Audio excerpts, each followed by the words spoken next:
नमस्कार, news point में आपका स्वागत है। मैं हूं राजीव और हमारे साथ जुड़े हुए हैं वरिष्ठ पत्रकार पुष्परंजन। पुष्परंजन जी, आपका स्वागत है। धन्यवाद। तो पुष्परंजन जी, अयोध्या में राम मंदिर निर्माण के लिए तैयारियां जोर शोर से शुरू हो रही हैं और प्रधानमंत्री नरेंद्र मोदी भी 5 अगस्त को भूमि पूजन कार्यक्रम में शामिल होंगे, ऐसी खबर भी आ रही है। और दूसरी तरफ इस पूरे कार्यक्रम का पूरा जो कार्यक्रम होगा उस दिन, उसका लाइव प्रसारण दूरदर्शन पर होगा, ये ऐसी खबर भी आ रही है। लेकिन पीएम मोदी का भूमि पूजन में शामिल होना और दूरदर्शन पर लाइव टेलीकास्ट की बात जैसे ही सुर्खियों में आई है, वैसे ही इसका विरोध भी शुरू हो गया है। AIMIM के चीफ असदुद्दीन ओवैसी ने कहा है कि बतौर प्रधानमंत्री अयोध्या में भूमि पूजन कार्यक्रम में नरेंद्र मोदी का शामिल होना प्रधानमंत्री के संवैधानिक शपथ का उल्लंघन होगा। ओवैसी ने कहा है कि धर्मनिरपेक्षता संविधान के बुनियादी ढांचे का हिस्सा है। उधर कम्युनिस्ट पार्टी ऑफ इंडिया के नेता विनय विशम ने सूचना और प्रसारण मंत्रालय को पत्र लिख करके इस आयोजन के लाइव दिखाने का विरोध किया है। उन्होंने इसे देश की धर्मनिरपेक्ष मूल्यों का हनन करार दिया है। उन्होंने लिखा है कि इससे देश की अनेकता में एकता की छवि को ठेस पहुंचेगी। अयोध्या में राम मंदिर का मामला काफी समय तक विवाद और धार्मिक कट्टरता के चलते वैमनस्य का सबब बना था।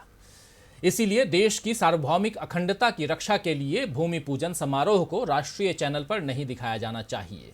तो विपक्ष भारत की धर्मनिरपेक्षता का हवाला देकर पीएम मोदी और दूरदर्शन को इस आयोजन से दूर रहने की सलाह दे रहा है। लेकिन बीजेपी और उसके समर्थक नेताओं को इस वक्त सिर्फ राम मंदिर और उसके भूमि पूजन की तैयारियां दिखाई दे रही हैं। अब जरा जनवरी में केंद्रीय रक्षा मंत्री राजनाथ सिंह के एक बयान पर भी गौर फरमा लें। राजनाथ सिंह ने एक भाषण में कहा था कि भारत में सभी धर्मों को बराबर जगह है और यही वजह है कि हमारा देश धर्मनिरपेक्ष है। उन्होंने कहा था कि भारत पाकिस्तान की तरह थियोक्रेटिक यानी मजहबी देश कभी नहीं बना। हमारे भारतीय मूल्य कहते हैं कि सभी धर्म बराबर हैं, इसीलिए भारत ने खुद को कभी भी मजहबी देश घोषित नहीं किया। लेकिन पुष्परंजन जी, राजनाथ सिंह के जनवरी में दिए गए बयान और इस वक्त राम मंदिर के लिए भूमि पूजन के कार्यक्रम का तामझाम क्या बयां करता है? सुप्रीम अदालत ने यानी सुप्रीम कोर्ट ने जो फैसला दिया था, उसके एक फैसले के बाद अगर राम मंदिर बनाने की राह तो साफ हो गई है, लेकिन बाबरी मस्जिद के दोषियों को अब तक सजा नहीं मिली है, ये हम कैसे भूल सकते हैं? क्या दूरदर्शन पर इस समय जो इस भूमि पूजन का लाइव प्रसारण किया जाएगा वो करना सही है, जबकि प्रसार भारती एक्ट की धारा 12(2)(a) में साफ साफ कहा गया है कि प्रसार भारती का उद्देश्य देश की एकता और अखंडता तथा संवैधानिक मूल्यों को मजबूती प्रदान करना है। फिर क्या धार्मिक आयोजन में दूरदर्शन का इस्तेमाल होना चाहिए? ये तमाम सवाल मैं चाहता हूं, जो आपके सामने रखा हूं, इस पे जवाब चाहता हूं आपसे। कुछ चीजें राजीव जी देखिए, प्रधानमंत्री मोदी को वहां नहीं जाना होता तो शायद राजनीति की जो जो वॉल्यूम है, जिस तरह से अभी चल रहा है, उसकी डेंसिटी थोड़ी कम होती। लेकिन जैसे ही वो फैसला हुआ, प्रधानमंत्री कार्यालय से ऐलान हुआ कि वो जा रहे हैं, तो सारी चीजें, सारी मशीनरी एक्टिव हो गई और विपक्ष की राजनीति और खासकर असदुद्दीन ओवैसी की जो अपनी राजनीति है, जो उनका एजेंडा होता है, वो ऐसे मौके पर उनको जरा भी नहीं चूके और वो शुरू हुए। मगर जिस तरह से सीपीआई के सांसद ने जिन चीज़ों का हवाला दे के पत्र लिखा है, वाकई संवेदनशील अपने आप में।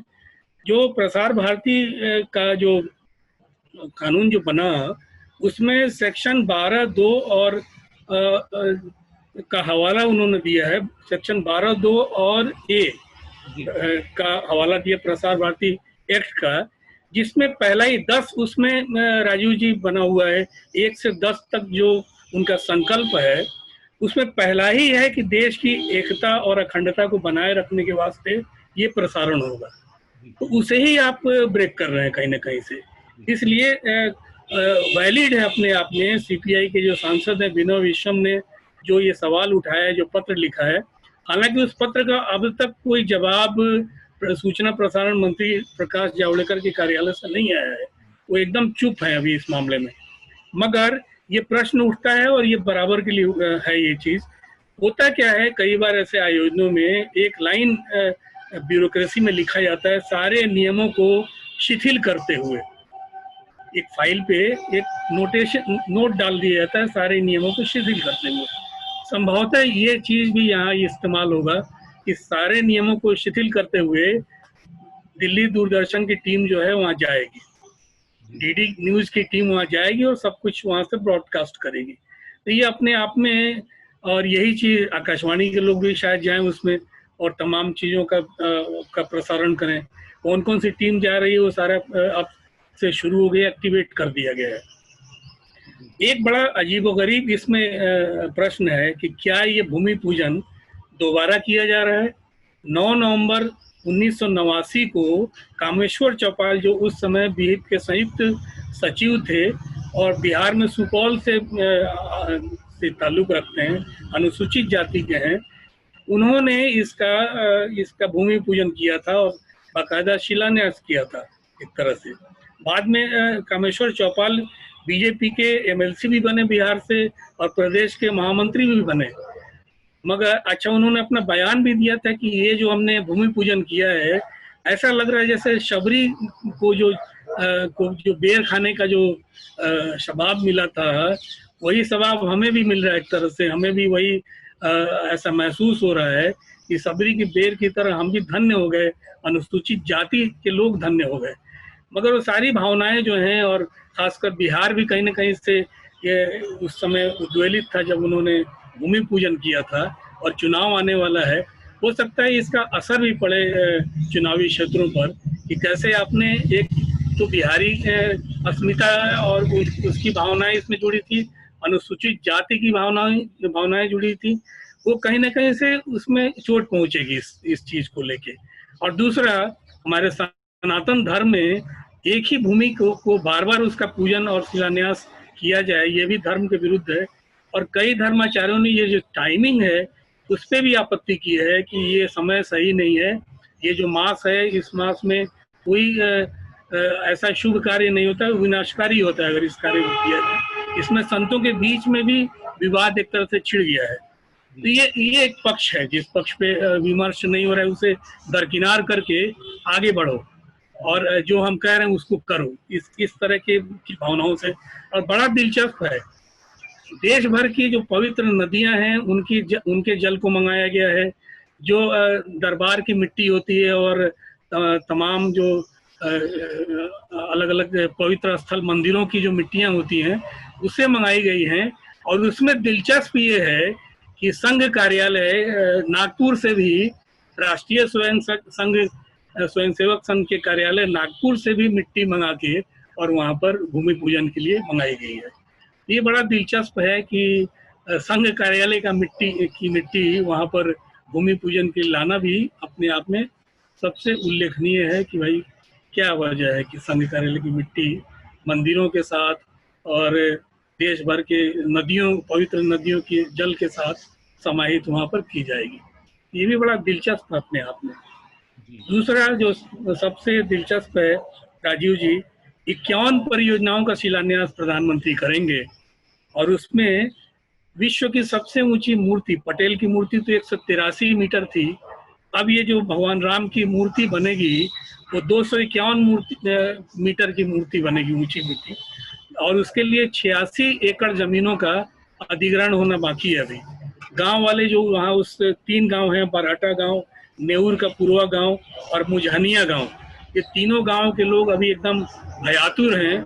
उनके पास रहने को ठिकाना नहीं, खेती करने के लिए जमीन उतनी नहीं है। अब वो सोच रहे हैं कि उनकी भूमि का अधिग्रहण हो जाएगा तब क्या हुआ, उनका आबोदाना आशियाना दोनों एक बड़ा सवाल है उनके आगे कि क्या होगा उनका, कैसे उसकी व्यवस्था होगी। ये तमाम चीजें हैं जिसपे कई सवाल हैं देश में, और किस तरह से इन चीजों की भरपाई कौन करेगा, कैसे होगा। कैप्सूल का भी एक बड़ा सवाल है। हाँ, कैप्सूल की बात पे आता हूं कि इस बीच कल ही खबर आई पुष्परंजन जी कि मंदिर की नींव में टाइम कैप्सूल रखा जाएगा जिसमें मंदिर निर्माण का पूरा इतिहास दर्ज होगा। श्री राम जन्मभूमि तीर्थ क्षेत्र ट्रस्ट के एक ट्रस्टी कामेश्वर चौपाल ने रविवार को यह दावा किया था, लेकिन आज इसी ट्रस्ट के महामंत्री चंपत राय ने इस खबर का खंडन किया है और कहा है कि नींव में कोई टाइम कैप्सूल नहीं रखा जाएगा। खैर, टाइम कैप्सूल रखा जाएगा या नहीं ये तो भूमि पूजन के समय पता चल ही जाएगा पुष्परंजन जी, लेकिन बड़ा सवाल यह है कि अभी तो आप आने वाले समय में किसी भी तरह का विवाद ना हो यह सुनिश्चित करना चाहते हैं, मगर दो संप्रदायों के बीच जो खाई बन गई है, समाज जिस प्रकार बट गया है, उसकी चिंता आखिर क्यों नहीं? आज जिस ताम झाम के साथ राम मंदिर निर्माण में सरकार लगी हुई है, क्या कल को मस्जिद का जब निर्माण होगा तब भी सरकार उसी ताम झाम के साथ जाएगी? ये एक बड़ा सवाल है कि मंदिर तो आप कर रहे हैं, लेकिन मस्जिद का निर्माण, क्योंकि मस्जिद के बारे में कुछ अता पता नहीं है। आप जगह तो दे दिए लेकिन वहाँ कोई अता पता नहीं है। दूसरी तरफ जो अभी आप बता रहे थे कि जो एक बड़ा एरिया है, बड़ा क्षेत्र है, जहाँ के किसानों की जो ज़मीनें हैं उसका अधिग्रहण करना अभी बाकी है, और उसके बाद उनका जमीन छोटा मोटा एरिया तो होता नहीं है, बहुत बड़ा एरिया है। तो ये कैप्सूल से लेकर के ज़मीनों के अधिग्रहण से लेकर के मस्जिद निर्माण की जब बात आएगी, तब भी क्या सरकार उस मस्जिद के निर्माण के लिए दूरदर्शन पे प्रसारण करेगी? क्या प्रधानमंत्री जाएंगे? ये एक बड़ा सवाल है। मैं इस पे आपकी टिप्पणी चाहता हूँ।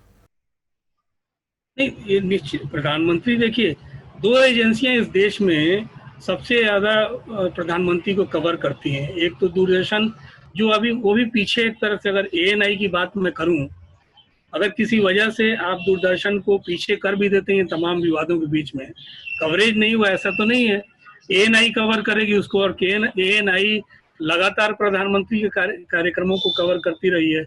बल्कि एएनआई की वजह से पीटीआई की सर्विस जो है वो पीछे चली गई, बहुत नेपथ्य में, वहाँ भी बेरोजगारी भयानक रूप से बढ़ी है। ये अलग प्रश्न है। एक और बड़ी बात है राजीव जी, जो विचारणीय अपने आप में, कि ये मूर्ति जो बनेगी भगवान राम की 251 मीटर ऊंची मूर्ति, वो चीन से बन के आएगी कि कहाँ से आएगी बन के? पटेल की मूर्ति उससे वो तो छोटी थी, 183 मीटर, तो उसे आपको मजबूरी में चीन से आपको बनवा के और सारा फैब्रिकेट यहाँ करवाना पड़ा था। तो ये सवाल तो बनता है, कोई भी पूछेगा कि मूर्ति मेड इन चाइना आप मंगवाएंगे या यहीं स्वदेश में बनेगा, कैसे बनेगा? आप पूरे देश से पटेल की मूर्ति के लिए लोहा मंगवा रहे थे, भगवान राम की मूर्ति के लिए कहाँ से लोहा आप मंगवाएंगे? क्या उसका प्रोजेक्ट है, किस तरह से, कौन लोग उसमें इन्वॉल्व है? अभी सब कुछ अंधेरे में है। और सबसे जो चीजें हैं कि अभी आप जिस एजेंसी को बुलाना चाहते हैं उसके बारे में अब ज्यादा वक्त नहीं रह गया है। जिस प्रश्न को लेके हम आप अभी डिस्कशन में हैं, ये प्रश्न भी आज सिर्फ 5-6 दिन रह गए हैं इसके पटाक्षेप होने के, कि दूरदर्शन की टीम जाएगी कि नहीं जाएगी। बिल्कुल, इस सवाल का उत्तर तो देना होगा। अगर ये सवाल का उत्तर ना में है और आपको भेजनी है वहाँ दूरदर्शन की टीम को, तो आपको उसके संविधान में भी बदलाव लाना पड़ेगा। जो प्रसार भारती का जो एक्ट है, सेक्शन 12(2) और ए, उसे बदलना पड़ेगा, फिर आपको उसके पहले बदलना पड़ेगा, या फिर संसद में बदल दी कि सेकुलर चरित्र नहीं है इस देश का, सेकुलर शब्द को हटा दिए संविधान से। अब तो राज्यसभा में आपके सदस्यों की संख्या बढ़ती जा रही है, अब तो आप और आराम से मैनेज कर लेंगे। तो उसके पहले आप नहीं होते, एक अध्यादेश जारी करके, कैबिनेट की बैठक बुला के अध्यादेश जारी कर दिए कि संविधान से सेकुलर शब्द हटाने की बात हम सोच रहे हैं। ये एक रास्ता है जो कि जिससे सबकी इज्जत बच जाएगी, आपकी भी बच जाएगी और संविधान की भी बच जाएगी, और काम भी चल जाएगा जो आप चाह रहे हैं।